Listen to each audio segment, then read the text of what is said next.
দেড় বছর কেটে গেলেও পাইলিং করে ফেলে রাখা রাস্তার অংশ ঢালাই করছিল না ঠিকা সংস্থা। চরম দুর্ভোগের শিকার হচ্ছিল দেগঙ্গার বেড়াচাপা নন্দীপাড়ার কৃষিজীবী মানুষজন। প্রশাসনিক স্তরে একাধিকবার জানিয়েও মিলছিল না সমাধান। অবশেষে নজরে দেগঙ্গা পেজ সেই খবর তুলে ধরতেই দুদিনেই তৈরি হয়ে গেল পাইলিং করে ফেলে রাখা অংশ ঢালাই রাস্তা। গ্রামের কৃষকের পক্ষ থেকে নজরে দেগঙ্গা পেজে মিলেছে প্রশংসা। গ্রাম থেকে মাঠের আলপথ দিয়ে হাটে কৃষিজ ফসল নিয়ে যেত গ্রামের কৃষকেরা। মুখ্যমন্ত্রীর কাছে পাকা রাস্তা তৈরির আবেদন জানিয়ে নিজেদের কৃষিজমি ছেড়েছিল অগণিত কৃষক। মিলেছিল মুখ্যমন্ত্রী মমতা বন্দ্যোপাধ্যায়ের সম্মতি। দেড় বছর আগে শুরু হয়েছিল সেই রাস্তার কাজ, আর সেই রাস্তার কিছু অংশ পাইলিং করে ফেলে চলে গিয়েছিল ঠিকা সংস্থা। কেন পাইলিংয়ের অংশ রাস্তা ঢালাই না করে চলে গেল তা নিয়ে স্থানীয় প্রশাসনের একাধিকবার আবেদন জানিয়েও মিলছিল না সমাধান। অবশেষে নজরে দেগঙ্গা পেজের খবরের জেরে রাস্তা তৈরি হয়ে গেলেও গ্রামের কৃষকদের ক্ষোভ। নন্দীপাড়া গ্রামের একটি পুকুরের পাড় বাঁধিয়ে বাকি রাস্তা কবে তৈরি হবে সে নিয়ে উঠছে প্রশ্ন। কি জানাচ্ছেন দেগঙ্গার পঞ্চায়েত সমিতির কর্মাধ্যক্ষ ছড়া গ্রামের কৃষকেরা তা শুনুন। এই সেই পুকুরের পাড় যেখানে আজও তৈরি হলো না রাস্তা পাইলিং। এই কাজটা খবর করার জেরে হলো, কি বলবেন? আপনি খবর করেছেন বলে এই কাজটা আমাদের জন্য সুবিধা হয়েছে, কাজটা ভালো হয়েছে। আরো কতদিন এরমভাবে পড়েছিল? এই 1.5 বছর। সামনের যে কাজটা বাকি আছে। কি কাজ বাকি আছে? ওই এখনো ঢালাই পুকুরের ধারটা বাকি আছে। আপনার নাম কি? আমার নাম মোহাম্মদ ইলিয়াস মন্ডল। বহুত অসুবিধা হয় এখান থেকে যাতায়াত করার।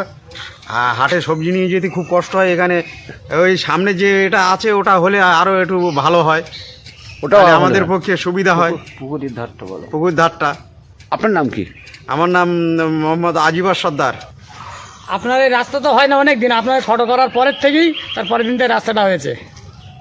এখন আসল কাজ বাকি আছে, সামনে পুকুর। যে রাস্তাটা হলো এখানে পুরো কমপ্লিট হয়নি, এখনো সামনটাই বাকি আছে। এর থেকে অসুবিধা সেটাই কি অবস্থায় আছে? সেটা একদম পুরো জঘন্য অবস্থা। পুকুরের ধার কোনো কিচ্ছু সেটা কি করার কথা ছিল? সাইকেল যাওয়া যায় না এমন পরিস্থিতি। গাড়াল করে বাঁধার কথা ছিল রাস্তা। সেটা সাইকেল নিয়ে যাওয়া যায় না এমন পরিস্থিতি। কি করার কথা ছিল? মানে সেটা আপনার গাড়াল করে ঠিক করার কথা ছিল। গাড়াল তো দূরে কথা, এমনি কিছুই পড়িনি, না গ্যাস না ইট, লোকের বাড়ি উঠোনে যাচ্ছে। লোকের বাড়ি উঠোনে যাওয়া হচ্ছে। কি চাইছেন আপনারা? কমপ্লিট যাতে কমপ্লিট হয় সেটাই তো। এই যে নজর দেগঙ্গা পেজ খবরটা করলো যে কাজটা হতো না, শুধু আপনার খবর করার পরেই কাজটা হলো। এর জন্য আপনাকে আমাদের তরফ থেকে ধন্যবাদ জানানো হচ্ছে। আপনার নাম কি?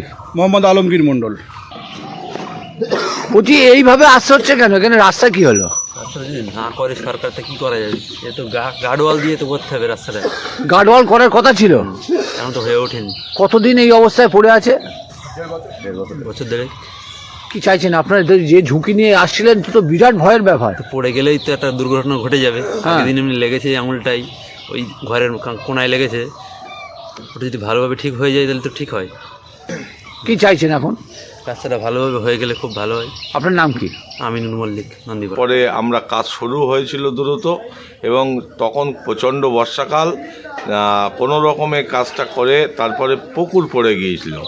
পুকুরের কারণে তখন পুকুরে প্রচুর জল ছিল অনেক, সেই জন্যে বলা হয়েছিল যে জলটা শুকিয়ে গেলে পাইলিং করে বাকিটুকু রাস্তা সম্পূর্ণ করবে। কিন্তু এখন মানুষ অভিযোগ করছে এখনও হয়নি, যেহেতু 1 বছর হয়ে গেছে, 1.5 বছর। সেই জন্যে আমি আজকে শুনলাম, আমি পঞ্চায়েত সমিতিতে কথা বলছি, আমরা যে ঠিকাদারি পাক না কেন তাকে কাজটা সম্পূর্ণ করতে হবে। এলাকার মুখ্যমন্ত্রীর কাজ, সেহেতু কাজটা সম্পূর্ণ করতেই হবে। আপনার নাম কি? আমার নাম আসাদুল সর্দার, কর্মাধ্যক্ষ জনস্বাস্থ্য পরিবেশ দেগঙ্গা স্থায়ী সমিতি।